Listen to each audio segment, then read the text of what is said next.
নাচ মানে হচ্ছে মানুষ, সেটাকে তুমি বাড়াচ্ছ নাচ। আল্লাহ নাকি তাকে নাচতে বলছে। এত বড় দুঃসাহস অগাছির দেয়, আর আপনি একজন মুসলমান বলে এটা আপনি মেনে নেন, এটাকে আপনি মব বলেন। তাহলে আপনার ইমানটা কোন জায়গায়? জি, আপনার ইমানটা কোন জায়গায় না আগে বলেন আপনারা। যে এই দেশের মুসলিম জনগণ যেখানে 90%, সেখানে একটা মানুষ এরকম করতে পারে জারিগানের নামে? কারণ জারিগানের আর সাবজেক্ট নাই। মানুষের সুন্দর মেয়েকে তুলে নিয়ে গেলেন আপনি, কৃত্রিম ভাবে কালোবাজারি করে বাংলাদেশে দুর্ভিক্ষ করলেন, এবং তখন তার মন্ত্রীদের নাম আসলো বোতল মন্ত্রী। কারণ তখন তারা ড্রিঙ্ক করে পড়ে থাকতো, আর দেশের মানুষ না খেয়ে মারা যেত। দেশের মানুষ জাল দিয়ে নিজের লজ্জা নিবারণ করত। সেটা মব, 36শে জুলাই মব না। যে জাজমেন্ট দিয়ে যে জজ জুডিশিয়াল কিলিং করে, তাকে আপনি কিভাবে সরাবেন? বললেন প্রসিডিউরের কথা, প্রসিডিউরকে অনেক আগে হত্যা করে ফেলে দিয়েছেন। প্রসিডিউরের কথা ওই যে বলে না, তোমার বিচার করব যারা, আজ জেগেছে সেই জনতা। আজকে জুলাইয়ের ম্যান্ডেটটা কি ছিল?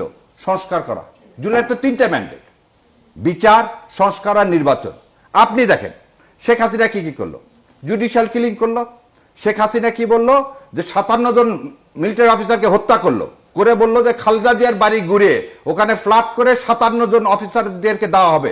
একটা অফিসারকে দেওয়া হয়নি একটা ফ্ল্যাট।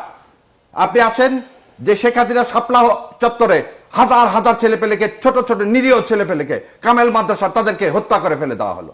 সেটা মব। আপনি আসেন, সে কি করলো? মিথ্যাচারী দিয়ে শেখ সাহেবের মতো একটা নিকৃষ্ট মানুষকে নবী পর্যায়ে নিয়ে যাওয়ার চেষ্টা করলো। সেটা মব। আর এই শুরু হলো কোথা থেকে? 32 থেকে।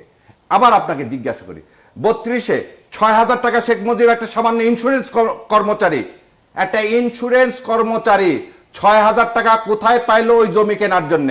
দোতলা বাড়ি করার কোথায় টাকা পাইলো?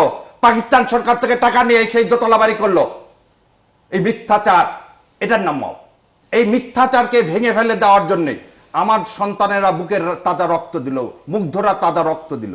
আর সেটাকে যদি আপনি আজকে মববাজি বলেন, তাহলে আজকে আমি আপনি এখানে বসে থেকে যে কথা বলতেছি, আমাদের সাথে নিজেদের সাথে প্রতারণা হবে, আমাদের নিজেদের সাথে। আর আপনি যেটা বলেন সরকার গঠন হয়েছে, 5 থেকে 8 তারিখ পর্যন্ত কোনো সরকার ছিল না। পুলিশ আপনি দেখছেন তারপরের বিষয় না বলতেছি, আয়নাঘর থেকে শুরু করে সব জায়গায় নিয়ে গেছে।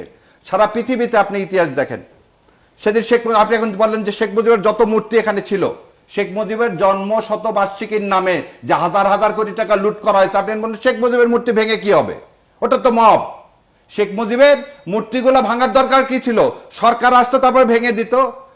পৃথিবীতে কোনোদিন নাৎসিজমকে কোনোদিন জনগণ সবসময় ধ্বংস করছে। মুসলিনি, হিটলার থেকে শুরু করে কাটটা এবং জার্মানি আজও নাৎসিবাদীর জন্য যদি কোনো উপাদান আপনার কাছে থাকে, আপনার শাস্তি হচ্ছে মৃত্যুদণ্ড। যে আতুর ঘর 32, সে আতুরকে ভেঙে দেওয়ার কথা আপনি মব বলেন কিভাবে? জি, আপনি যে বললেন একটু না, তারপরে কথা দাঁড়ান। আপনারা বলতেছেন কি যে জামিন হচ্ছে না, তার মানে আজকে রেফাত সাহেব বাংলাদেশের প্রধান বিচারপতি, তার বাবার নাম কি? সৈয়দ ইশতিয়াক সাহেব, যিনি তত্ত্বাবধায়ক ব্যবস্থা বিল রচনা করে দিয়েছিলেন। আপনি এই উদ্ভুত্তনের ফসলে যে বিচার ব্যবস্থা তৈরি হয়েছে, আপনি সেই বিচার ব্যবস্থা, ফজলুর রহমান যেমন বলতেছে আমি মানি না ট্রাইব্যুনালকে, আপনিও তখন বলতেছেন আমার সাংবাদিককে মিথ্যা মামলায় যদি জড়িত করে, তা একটা মামলায় দেখান না কেন আপনার পত্রিকা রিপোর্টে? আপনার এই যে আজকে এই কথা প্রসঙ্গে 71-এ আমাদের মতো লোককে করে ডাকা হতো না, আমাদের মতো লোকের নিষিদ্ধ ছিল 16টা টিভি স্টেশনে। আমরা গত 15 বছর নিষিদ্ধ ছিলাম, কথা বলা তো দূরে থাক, ওইসব টিভি স্টেশনে জীবনে দেখাই হতো না। এই ছিল, তারা পালালো কেন? শ্যামলরা পালালো কেন? আমি আর জাতির সামনে আরো একটা কথা বলে দিই, যে শেখ হাসিনা আসার 13 দিনের মাথায় জিয়াউর রহমানকে হত্যা করা হলো, এবং শেখ হাসিনা সেদিন কেন আখাউড়া দিয়ে ইন্ডিয়াতে পালায় যেতে চাইছিল? কেন? আজকে আপনারা এইসব কথা বলেন না। আপনারা ছাত্রদের যে ভূমিকা, সেই ভূমিকাকে অস্বীকার করে এটাকে মব বানার ষড়যন্ত্র কেন আছে? তৌহিদি জনতা, আমরা 3 জন তৌহিদি জনতা না? আমার আপনার না আল্লাহ সম্পর্কে যখন কেউ বাজে কথা বলে, কেন লালন সাহ তো কোনো গান নিয়ে খাঁচার মধ্যে অচিন পাখি, কেউ কোনো কথা বলছে? কেউ কোনো কথা বলছে? তোমার হঠাৎ করে কোনো দাওয়া নাই, কিছু নাই, তুমি নাচ মানে হচ্ছে মানুষ, সেটাকে তুমি বাড়াচ্ছ নাচ। আল্লাহ নাকি তাকে নাচতে বলছে। এত বড় দুঃসাহস অগাছির দেয়, আর আপনি একজন মুসলমান বলে এটা আপনি মেনে নেন, এটাকে আপনি মব বলেন। তাহলে আপনার ইমানটা কোন জায়গায়?